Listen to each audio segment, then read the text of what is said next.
اور کاش तुम उस वक्त की कैफियत देखो जब फरिश्ते काफिरों की जानें निकालते हैं कि उनके चेहरों और पीठों पर मारते जाते हैं और कहते हैं अब आग के अजाब का मजा चखो।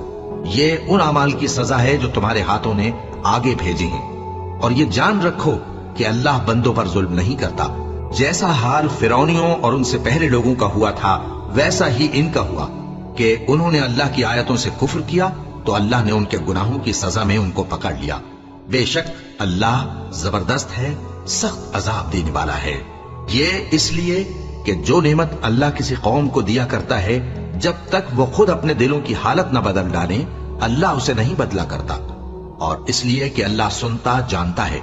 जैसा हाल फिरौनियों और उनसे पहले लोगों का हुआ था वैसा ही इनका हुआ। उन्होंने अपने परवरदिगार की आयतों को झुटलाया तो हमने उनको उनके गुनाहों के सबब हलाक कर डाला और फिरौनियों को डुबो दिया और वो सब जालिम थे।